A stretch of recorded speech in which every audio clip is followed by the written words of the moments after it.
தன்மை உள்ள வேலையில் கான்ட்ராக்ட் வைத்துக் கொள்ளலாம் என்று எந்த சட்டத்தில் இடம் இருக்கிறது?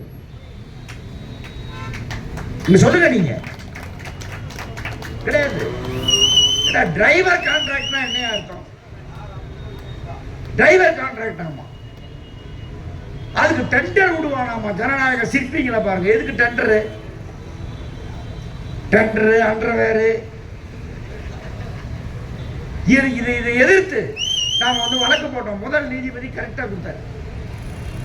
நம்ம இது பைத்தியக்காரத்தனம், கான்ட்ராக்ட் விடுறது இன்னென்ன கஷ்டம் வரும். நீங்க சொல்றீங்களே, நீங்க சமூக நீதி பேசுறீங்களே, பிற்பட்டவர்கள் மிகவும் பிற்பட்டவர்கள் தாழ்த்தப்பட்டவர்கள் எல்லாம் பேசுறீங்களே, நீங்க எங்க வேலை கிடைக்கும் உனக்கு? இப்ப நீங்க கான்ட்ராக்ட்ல ஆள் எடுத்தீங்கன்னா நீங்க என்ன ஜாதி அடிப்படையில் ஆள் எடுப்பீங்களா? நீங்க இடஒதுக்கீட்டு அடிப்படையில் ஆள் எடுப்பீங்களா? நீங்க யாரை விட எடுப்பீங்க? சென்னை மெட்ரோல தான் பண்றீங்க. மெட்ரோ ரயில்ல பூரா கான்ட்ராக்ட், ட்ரெயின் ஓட்டுறவங்க கான்ட்ராக்ட், மெட்ரோ ரயில்ல அதுவும் இந்த கவர்மெண்ட் கீழே தான் இருக்கு. இவ்வளவு ஆக்கிரமத்தை நீங்க செய்யறீங்களா? வண்டியா செய்யறீங்களே ஆக்கிரமத்தை. சட்டவிரோதங்களிலே உங்களுடைய வழியாகி விட்டது. இதுக்கு மேல அந்த சட்டம், மத்திய அரசாங்க சட்டம் வந்துருச்சுன்னா இன்னும் குட்டிச்சவர். அந்த சட்டம் எப்போது அமலுக்கு வருகிறது என்று மத்திய அரசு அறிவிக்கிறதோ அப்போது இந்தியா முழுவதும் வேலை நிறுத்தம் செய்து நம்முடைய எதிர்ப்பை காட்ட வேண்டும், சட்டமன்றத்தை ரத்து செய்ய என்று கேட்க வேண்டும் என்பது சிஐடி முடிவு. அடுத்த பிப்ரவரியில் வந்தாலும் சரி, மார்ச்சில் வந்தாலும் சரி, வேலை நிறுத்தத்துக்கு நாம் தயாராக இருக்க வேண்டும். இந்தியா முழுவதும் வேலை நிறுத்தம் நடக்கும். இன்னொரு விடுதலை போ என்பதை போல அது நடக்கும், நடத்தணும்.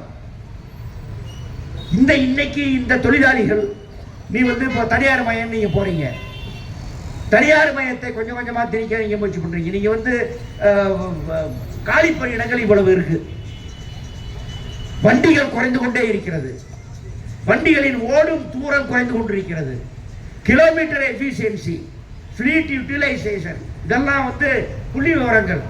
டெல்லியில போய் ஒரு சின்ன கப்பை வாங்கிட்டு வருவாங்க, ஃபிளீட் யூட்டிலைசேஷன். இங்க பார்த்தா அது கீழே போயிட்டே இருக்கு. அதுக்கப்புறமா நமக்கு பரிசு கிடைக்குது. ஏன் கிடைக்குது தெரியுமா? இதை கூட மற்ற மாநிலங்கள் கேவலம்.